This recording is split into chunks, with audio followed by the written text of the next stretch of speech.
Hello ဒီလို private ရေဒီယိုပုံလေးနဲ့ရမ်းလာတဲ့ Adventure Hill Resort ဆိုတဲ့ hotel လေးကို review လေးလုပ်ပေးခြင်းလို့ပါကို review တွေရော review တွေရောအများကြီးရှိနေတာဖြစ်တဲ့အတွက်ကျမလည်းကိုသွားတဲ့ခါမှာကြုံတွေ့ရဟာလေးကိုပြပြချင်ပါတယ်အရင်ဦးဆုံးသွားတဲ့နေ့ကမိုးအရမ်းကိုရွာနေပါတယ်မန္တလေးကျွန်းလမ်းမကြီးပေါ်ကနေပြီးတော့Rose Garden ကနေဆက်လာကြော်လေးမှာမြိုင်ကြီးကျောင်းတိုက်ဆိုတာရှိပါတယ်။မြိုင်ကြီးကျောင်းတိုက်ကနေသမင်ဆိုင်ပုတ်ကလေးနဲ့ A ဆိုတာလေးပဲရှိပါတယ်။ तू ကဘယ်လိုပြောမလဲ။သူတို့ရဲ့ treatment ပုံစံသမင်ဆိုင်ပုတ်ကလေးပဲရှိတာပါ။ထင်းထင်းရှားရှားတော့မရှိပါဘူး။အဲ့ဒီဟာလေးကနေဝင်လိုက်ရင်ဒီလန်းဆူဆူကြီးကိုရောက်ပါတယ်။ဒီမှာဖြည့်တော့မရဘူးဖြည့်လိုက်ရင်ချော့ကြမှာဟုတ်လားဖြစ်ချင်တော့အဲ့နေ့ကလမ်းပြင်နေတာလည်းဖြစ်တယ်မိုးကလည်းရွာထားတဲ့အတွက်ကျမတို့ကအရန်ကိုလမ်းချော်နေပါတယ်ကျမတို့ကလမ်းကိုမှားတာမဟုတ်ဘဲနဲ့ကြော်သွားတာဖြစ်ပါတယ်ကြော်သွားပြီးတော့ဟိုတယ်ကိုဖုန်းဆက်လိုက်တာဟိုတယ်ကဖုန်းမကင်တဲ့အချိန်မှာကျမတို့ကပူဆိုးသွားတာပါအဲ့နမ်းမှာနိုင်ဝက်လောက်နောက်ကျသွားပါတယ်နောက်ဆုံးဟိုတယ်ကိုလာခေါ်ခိုင်းတဲ့အချိန်မှာဟိုတယ်ကလည်းမခေါ်ပေးနိုင်ဘူးဘာညာနဲ့ကျမတို့ကပြဿနာလေးတက်ပါသေးရဲ့ဆိုင်ကငါတို့လာခေါ်တဲ့ဆိုင်ကလားမသိဟုတ်တယ်အားသေးကြပြီအဲ့မှာလမ်းကလည်းအရန်ချော်နေတယ်ကားကလည်းကွေးဖို့လည်းခဲရင်းနဲ့အဲ့နန်းကြီးကစနစ်ဖြစ်ပြီးချော်သွားနိုင်တာလည်းဖြစ်နေတဲ့အတွက်ဘလို့မှဆင်မပြေလို့လာခေါ်ရလို့တငယ်ချင်းကတောင်းမှန်ပြောမှအဲ့ဒီကောင်လေးကိုလွတ်ပေးလိုက်ပါတယ်ဒါပေမဲ့အဲ့ကောင်လေးလွတ်ပေးတဲ့အချိန်မှာကျမတို့ကလမ်းမှန်ပေါ်ရောက်နေပါပြီဘာဖြစ်လို့လဲဆိုတော့အဲ့နန်းလေးမှာအဲ့လမ်းပြင်တဲ့နေရာကိုနောက်တစ်ခေါက်ပြန်ဖြစ်တော့အဲ့နန်းလေးကလမ်းလုံနေတဲ့လူကြီးတွေကပေါ့နော်ကျမတို့ကိုကြည့်ပြီးတော့တနာလို့ဆိုပြီးတော့အဲ့ဟိုတယ်ကိုရှာပေးပြီးအဲ့ဒီအဖောက်ထိရအောင်ပို့ပေးခဲ့တာပါအဲ့တော့ကျမတို့ကသူ့လာခေါ်တဲ့အချိန်မှာတော့အဲ့ဒီလမ်းတစ်ဝက်ကိုရောက်နေပါပြီအဲ့ဒီဆိုင်ဘုတ်ကနေလမ်းမှန်ပေါ်ရောက်သွားတာနေဒီဟိုတယ်အပေါက်ဘွားထိရောက်ဖို့ကိုတော်တော်လေးလာရပါသေးတယ်အခုနောက်ထပ်ဒီဟိုတယ်ခုနမြင်လိုက်တဲ့ဟိုတယ် gate ပေါက်ဝါကြီးကနေပြီးတော့ hotel reception ထိရောက်ဖို့ရေးကိုတော်တော်လေးမောင်းရပါတယ်အမအခုလက်ရှိတွားနေတာက hotel ဝင်းထဲကိုရောက်နေပါပြီဒါပေမဲ့တော်တော်လေးကိုဝင်ရသေးရပေါ့နော်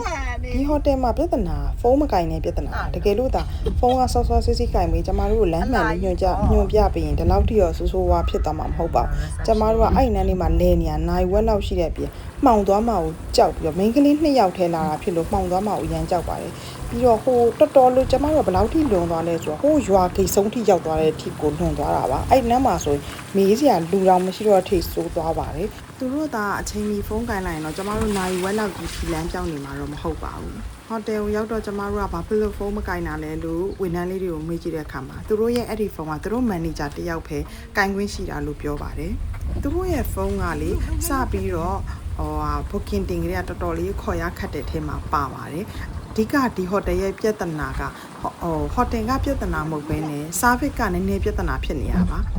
ကျမတို့နဲ့အဲ့ဒီကမန်နေဂျာနဲ့ကလည်းစကားအခြေတင်တော်တော်လေးပြောလိုက်ရပါသေးတယ်ဒါပေမဲ့ကျမတို့ကရောက်လဲရောက်ရောကျမတို့ကဒီလိုဖြစ်နေလို့ပါဆိုပြီးတော့တိတိကျကျလေးရှင်းပြလိုက်တဲ့အခါမှာ तू ကလည်းနားလဲသွားပါတယ်အစောပိုင်းတော့နားလဲမှုလွေးပြီးတော့ကတောက်ကဆလေးဖြစ်ခဲ့ပါတယ်ဒါလေးကတော့ reception ကိုရောက်ပါပြီဟိုတယ်ကလေကျမရဲ့ personal အမြင်ရပြောရမယ်ဆိုရင်တော်တော်လေးကိုလှပါတယ်ဘာဖြစ်လို့လှလဲဆိုတော့ तू ကတဘာဝကိုလုံးဝမပြောက်စေပဲနဲ့ထိမ့်သိမ်းထားတာဖြစ်လို့ပါတဘာဝလွန်ကဲပြီးလှုပ်ထားတဲ့ဟာတွေကိုတော့ကျမမကြိုက်ပါဘူးကျမတဘာဝအတိုင်းဖြစ်နေတဲ့ဟာမျိုးတွေကိုပို့ပြီးကြိုက်ပါတယ်ဟိုတယ်ကလေဘယ်လောက်ထိအောင် adventure ဖြစ်လဲဆိုဟိုတယ်ထဲမှာနေကျမလမ်းပြောက်ပါတယ်ဟိုတယ်ထဲမှာပစ္စည်းတွေကလည်းအများကြီးပါတာသူတို့ကလေဝန်ထမ်းတွေသူများတွေကပြောတော့ဝန်ထမ်းတွေကဘယ်လိုဖြစ်တယ်ဘာညာပေါ့နော်အဲ့ဒီကိစ္စလေးကိုကျမနောက်မှရှင်းပြပါမယ်ဒါလေးကကျမရောက်သွားပြီဆိုတော့စိတ်အေးလက်အေးပေါ့လမ်းလျှောက်နေသူတို့ကပြောတော့အမားတို့ဒီလမ်းတိုင်းဝင်ခဲ့နော်ဆိုပြီးတော့သူတို့ပစ္စည်းတွေတည်ပြီး2ယောက်တည်သွားရပေါ့နော်ဒါမှကျမတို့ကဓာတ်ပုံရိုက်နေရတဲ့ဘာနဲ့ဆိုတော့လမ်းကလည်းတက်လန်းနဲ့လို့ထင်လိုက်တာပေါ့နော်ထင်လိုက်ပြီးတော့ဆက်သွားလိုက်တာဟိုတယ်ကဘလောက်တောင်ကြီးပြီးကျယ်လဲဆိုတော့အခုလိုမျိုးပဲကျမကဒါလမ်းကြော်သွားတာပါတကယ်တမ်းကခုနဒီဘက်ကလမ်းလေးတွေဝင်ရမှာပါခုအဲ့ဒါကျမကြော်သွားတာပါဟုတ်တော့ဘူးခုဒီကလမ်းမှန်သွားပါပြီကျမတငယ်ချင်းကတော့အမြန်တိလိုက်လို့ပေါ့နော် reception ကနေကျမတို့က glass house မှာတဲတော့ glass house ထိရောက်ဖို့ကိုဒီလမ်းလေးတွေကနေသွားရပါတယ် hotel နေထားရပေးရတဲ့စီးနဲ့နေရတာနဲ့ကတန်ပါတယ် adventure bike ကိုကြိုက်တယ်ဆိုရင်တေချာတော့လာတဲကြည့်တင်ပါတယ် adventure feeling ရလားရမ်းရပါတယ်ရမ်းရပါတယ်အရန် adventure ဖြစ်ပါတယ်နော် glass house ကိုလာရင်ဒီလာလေးကိုဖြတ်ရပါကျမတို့ပထမဦးဆုံးဒီတရားလေးကိုအရင်ဖြတ်ရပါမယ်ဒါလေးကတော့ glass house ကိုသွားနေတဲ့လမ်းမှာကျမ recommend ပေးချင်တာတော့ဒီ hotel မှာလာတဲပြီဆိုရင်တော့ glass house ကိုပဲတဲပါဒါလေးကအဲ့ဒီကိုသွားတဲ့လမ်းမှာ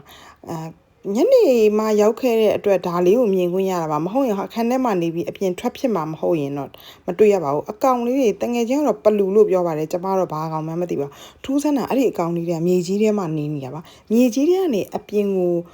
ပုံပြန်တက်နေရလေမသိရင် effect ထည့်ထားသလိုတောင်ဖြစ်နေပြီးတော့ fairy tale ပုံစံမျိုးလေးကွာတောထဲမှာအရန်ကိုသဘောကျစရာကောင်းပါတယ်အဲ့ဒီအကောင်လေးတွေကလေမြေကြီးထဲကနေအပေါ်တောက်လျှောက်တက်နေတာဘလောက်လှလဲဆိုတော့လေမျက်စိနဲ့ကြည့်ရတာပိုပြီးလှပါတယ်ဒါလေးကတော့ glass house မရောက်ခင်ဒီအိမ်လေးတစ်အိမ်လည်းရှိပါသေးတယ်သူကအခန်းလေးတွေကတော့တောက်လျှောက်ရှိနေတာပေါ့နော်ဒါပေမဲ့ကျမတကယ် recommend ပေးချင်တာတော့ဒီဟာရောက်ရင်ဒီမှာပဲတည်းပါအဲ့ဒီမှာကြည့်လိုက်ပါကျမသွားနေတဲ့လမ်းရဲ့ဘဲဘက်လေးမှာလမ်းတချို့ရှိပါတယ်အဲ့ဒီကနေရှေ့ကိုအခြေလမ်း20 30လောက်သွားရင်နောက်ထပ်ရေတကွန်3ထပ်ရေတကွန်အကြီးလှလှလေးတစ်ခုရှိပါတယ်ကျမတို့ကအဲ့ဒါကိုလုံးဝမတွေ့ပါဘူးမတွေ့ဘဲနဲ့အပြန်ရောက်မှာဟိုတယ်ကပြောပြလို့တိမှနောက်တစ်ခေါက်ပြန်သွားခဲ့ရပါတယ်ဒီဟာလည်း glass house ကိုဝင်မယ်ဆိုရင်ဒုတိယကျိုးတရားလေးပါဒီကျိုးတရားလေးကိုမဖြတ်ဖဲနဲ့ဒီဟိုတယ်တွေကိုတော့မရောက်ပါဘူးဒီအခန်းကိုမရောက်တာပေါ့နော်ကျမတော့ရောက်ပါပြီဒါလေးက room tour လေးလုပ်ပေးပါမယ်ရေချိုးကန်းအိမ်နာလေးပါကျမစိတ်ထဲမှာထင်မိရပါတော့ဒီ view ကြီးနဲ့ဒီအခန်းလေးမှာနေရတာကတန်ပါတယ်ဒါပေမဲ့ကျမသိအဆင်မပြေတာကရေချိုးကန်းအိမ်နာလှုပ်ထားတာကြီးကိုကျမသိမကြိုက်ပါဘူးပေါ့နော်တကယ်ဆိုရင်ပေါ့သူတို့ဒီထက်နည်းနည်း upgrade လုပ်ပြီးတော့အခန်းကားကိုဒီထက်ပိုပြီးတော့တောင်းတင်တယ်လို့ထင်တယ်ပေါ့နော်ဒီနေရာက3ယောက်ခန်း3,600စနေတနင်္ဂနွေဖြစ်တဲ့အတွက်ကျမတို့3,900ခွဲပေးရပါတယ်ဒီအခန်း9ယောက်6ယောက်လောက်နေရင်ကိုအေးဆေးဆေးဆန့်တဲ့အထိအကျယ်ကြီးပါအကျယ်ကြီးမှအကျယ်ကြီးပါသဘောကျပါတယ်လူနည်းနည်းလေးလာဖို့တော့ recommend မလုပ်ပါဘူးလူများများလာပါကျမတို့က3ယောက်စီစဉ်ထားပေမဲ့တငယ်ချင်းတယောက်ကအစင်မပြေလို့2ယောက်ထဲလာခဲ့ရတာဖြစ်တဲ့အတွက်မိန်းကလေး2ယောက်ထဲတော့ဖြစ်နေတာပေါ့နော်ဒါပေမဲ့ဒီအခန်းလေးကကျယ်တာတော့တော်တော်ကြီးကိုကျယ်ပြီးတော့တငယ်ချင်းတွေအများကြီးလာရင်အရန်ပျော်စရာကောင်းပါပါအခန်းလေးနဲ့ဒီနေရာကိုရောက်တဲ့အခါမှာဒီပတ်စံပေးရတာက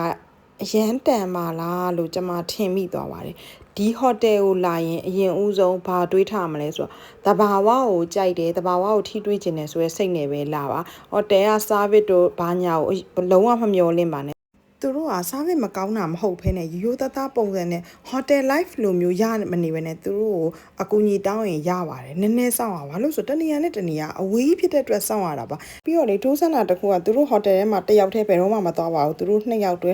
အမြင်လာပါတယ်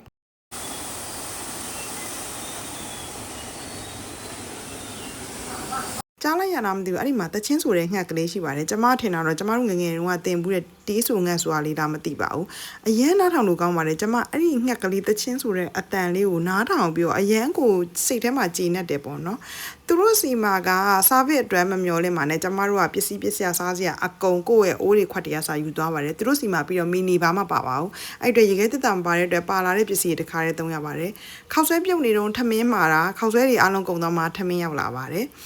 ဒါပေမဲ့ကြိုတင်မျှော်လင့်ပြီးသားဖြစ်လို့ကျမတို့ကထူးထွေပြီးတော့စိတ်ထဲမှာတမျိုးဖြစ်မနေတော့ပါဘူးဒါကတော့အခန်းကို360 view နဲ့ရိုက်ပေးထားတာပါအခန်းလေးကကျင်းနေစရာကောင်းပါတယ်ပေးရတဲ့ဈေးနဲ့လည်းတန်ပါတယ်ဘလောက်ထိအေးဆေးတယ်လဲဆိုရင်ဒီနေရာလေးကလေ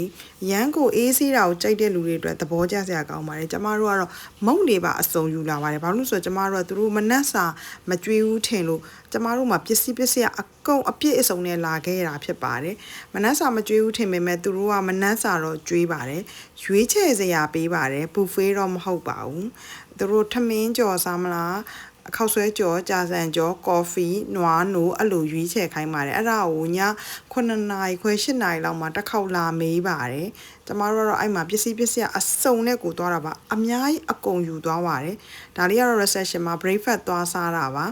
reception လေးကိုခုမှတည်ချာလေးပြန်ရိုက်ခဲ့ရတယ်ပေါ့နော်နောက်ရက်မနေ့ရောက်မှာပါလှပါတယ်သူတို့ထဲမှာလေကျမတော်တော်လေးသဘောကျတာလေအရန်ဖန်တီးထားတာမရှိဘူးပေါ့နော်ဒါက reception ဖြစ်တဲ့ reception ကိုတော့တည်ချာလေး touring bike လေးလောက်ထားပေမဲ့ဒီ touring ကဟာတွေကိုတော့သူတို့ဘာမှထူးထူးဆန်းဆန်းမပြင်ထားပါဘူးသူတို့ရဲ့တဘာဝအတိုင်းကလှနေရပါဒါနဲ့ breakfast လေးကလေစားလို့ကောင်းပါတယ်သူတို့ရဲ့ဟင်းချက်လိုက်ရလေးကတော့ကောင်းပါတယ်ဒီရဲ့ reception ကနေအရှိကိုဆက်ထွက်သွားလိုက်ရင်ဒီလိုမျိုး mini playground လေး activity လုပ်တဲ့ဟာလေးတွေပေါ့နော်ဒါလေးတွေရှိပါတယ် အဲ့ဒီအပြင်ဒီ activity လောက်တာလေးကနေနည်းနည်းဆက်သွားလိုက်ရင်ဒီကြိုးတိုင်းရှိပါတယ်သူတို့စီမှာအော်တဲ့ထူးခြားတဲ့ဟာတွေကလေတော်တော်လေးများပါတယ်ဒီကြိုးတိုင်းဆိုရင်လေတကယ်ကိုမှအကြီးတိတိချာချာကိုလှုပ်ထားတာတကယ်ကိုမှအကြီးဒါပေမဲ့လေသူတို့ကသဘာဝအတိုင်းလှုပ်ထားဖြစ်တဲ့အတွက်အရာအားလုံးအန်ဒီရရှိပါတယ်ကိုထိမ့်သိမ့်ပြီးနေနိုင်မှသွားပါအရန်အတင်းအရမပေါ့နော်အရန်ပျော်ပါပြီးနေတော့အဆင်မပြေပါဘူးကိုတတိလေးနဲ့ကိုထိမ့်ပြီးတော့သွားလာလှုပ်ရှားပါအဲ့ဒီကြိုးတရားရဲ့ဘေးမှာပဲနောက်ထပ်ရေတခွန်တစ်ခုရှိပါသေးရဲ့ဒီရေတခွန်ကတော့ကျမတို့သွားတဲ့အချိန်မှာတော့လို့တိမ်လေးပေါ့နော်အဲ့ဒါနဲ့သဘောကျပြီးစဉ်းကြည့်ခဲ့ပါတယ်ဒါနောက်ရက်မနက်ရောက်မှတွေ့တာပေါ့နော်ကျမတို့ကရေတွေပါတွေတော့စောချိန်မရလိုက်ပါဘူးအဲ့ဒီရေတခွန်လေးကနေပြန်လာရင်ခုန reception ရဲ့ဘေးမှာယုံကလေးတွေလည်းမွေးထားပါသေးတယ်အမှယုံလေးကတော့၄ကောင်ဒီဘက်မှာတွေ့ရတော့၄ကောင်ပေါ့နော်ကျမတန်ငယ်ချင်း2ကောင်ဆိုလို့ညင်းခဲ့ရပါသေးတယ်သူကယုံနှန်းစားခွဲခြားမှုလုပ်တည်ရဲ့ရှင်ကဲကျမတို့ပြန်ရောက်တော့စိတ်အေးလက်အေးပါလာတဲ့မုတ်ကလေးတွေစားပြီးမှသူတို့ကအခန်းဘေးမှာရေတခွန်တစ်ခုရှိသေးတယ်ပြောလိုက်တာတတိယသွားလို့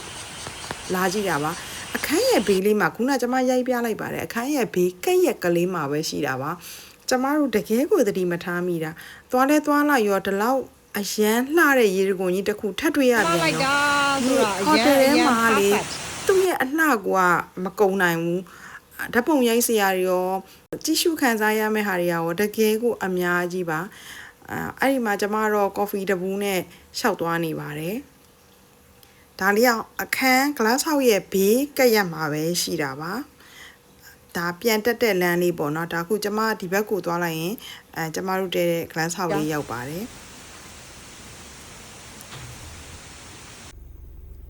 ကဲဟိုတယ်လေးကနေပြန်ထွက်ပါပြီအဲ့မှာဘော်ဒါအုပ်လိုက်ကြီးကိုတွေ့လို့နှုတ်ဆက်ခဲ့ပါသေးတယ်ဟိုတယ်ရဲ့အထွက်လေးပါကျမဒီအထွက်ကနေစပြီးဓာတ်ပုံရိုက်ခဲ့တာသူတို့ရဲ့အဲ့မှာဆိုင်းဘုတ်ကျမတို့မတွေးလိုက်တဲ့ဆိုင်းဘုတ်ကအဲ့မှာမြင်တဲ့အတိုင်းမှာပဲမိုးပေါ်မှာပါဒါကြောင့်မို့မြင်ခဲ့တာပါဒါကတော့နောက်ရက်မနှက်ရောက်သွားတဲ့အတွက်လမ်းလေးက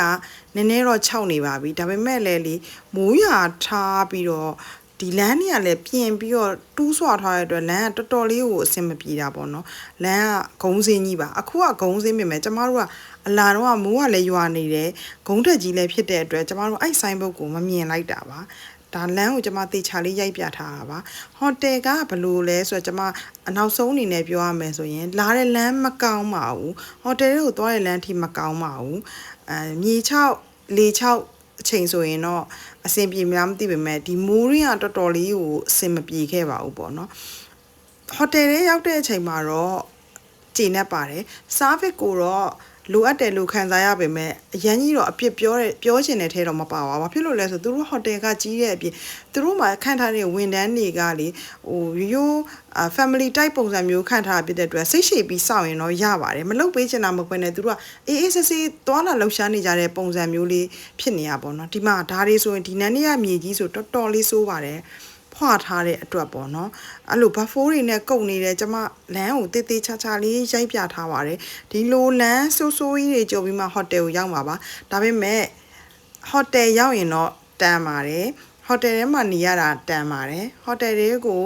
ဖြစ်နိုင်ရင်ကျမနောက်ထပ်တစ်ခေါက်ကိုတော့လေအေးဆေးလာပြီးတော့လေလာတေးချာချာလေးနေကြပါတယ်ဒီမှာကြည့်ကျမလမ်းအရန်အစိုးရကိုရောက်အောင်မောင်းတာပါဖြစ်ချင်တော့ကျမကားကိုလေးမချိန်ခဲ့တဲ့အတွက်ကျမဘိန်းပေါက်သွားမှာတို့စလစ်ဖြစ်သွားမှာချော့သွားမှာအရန်ကြောက်နေခဲ့တာပါလမ်းကတော်တော်လေးကိုဆိုးပါတယ်ပထမနေ့ကမိုးရွာထားတော့တော်တော်လေးကိုပိုဆိုးခဲ့ပါတယ်သူတို့ကစားဖစ်ကမကောင်းတာမဟုတ်ဘဲနဲ့ system နဲ့မနိုင်တာလို့ခံစားရပါတယ်ဟိုတယ်လေးကတော့သဘောကျစရာအတော်လေးကိုကောင်းတာဖြစ်တော့ကျမတို့နောက်တစ်ခေါက်သွားဆိုလဲသွားမဲ့ထဲမှာပါပါတယ်သူတို့ကဟိုတယ် management ဘိုင်းကိုမပိုင်တာပေါ့နော်ဟိုတယ်ကတော့အဆင်ပြေပါတယ်ဟိုတယ်ရဲ့တဘာဝကိုခန်းစားခြင်းနဲ့ဆိုလို့ရှိရင်တော့သွားပါအခုကျတော့လေရေတခွန်တွေဘာတွေကဘီးတွေဘာတွေမှာတော့မှဟိုလိုမျိုးလေ man made တွေအဲ့လိုမျိုးပြုတ်လောက်ထားရအများများတော့ကျမသိပ်ပြီးသဘောမကျတော့ပါဘူးကျမသဘာဝအတိုင်းဖြစ်နေတဲ့ဟာတွေကိုကြိုက်တာဖြစ်တဲ့အတွက်ဒီဟိုတယ်လေးကိုတော့လုံးဝ recommend ပေးပါတယ်ဒါပေမဲ့သတိပေးချင်တာကကိုယ်ပိုင်ပစ္စည်းအကုန်ယူသွားပါအကုန်ယူသွားပါစားစရာတောက်စရာအကုန်တည်သွားပြီသူတို့ကိုတက်နိုင်သမျှစားပစ်မခေါ်ရအောင် လှုပ်ထားရင်တော့အဆင်ပြေတဲ့ဟိုတယ်ထဲမှာပါပါတယ်ရှင်စားစရာတောက်စရာက kitchen ရှိပါတယ်မှားလို့လည်းရပါတယ်ဒါပေမဲ့ဟိုလိုစောင့်ရတာပေါ့နော်အဲ့ဒါတွေကိုမခံစားနိုင်ကိုယ့်ဘာကို PC ပြေဆုံးတည်သွားပါပြီးရင်ဟိုတယ်ထဲမှာစိတ်တိုင်းကြနေပါအဲ့ဆိုတော့ရမ်းပြောစရာကောင်းပါတယ်ဟိုတယ်လေးအကြောင်းရိုက်ပြတာရမ်းရှည်သွားပါပြီအဲ့တော့အားလုံးဒါပါပဲရှင်တက်တာ adventure Hey Resort ကဘယ်မှာစ adventure လဲဆိုစဝင်ကြတဲ့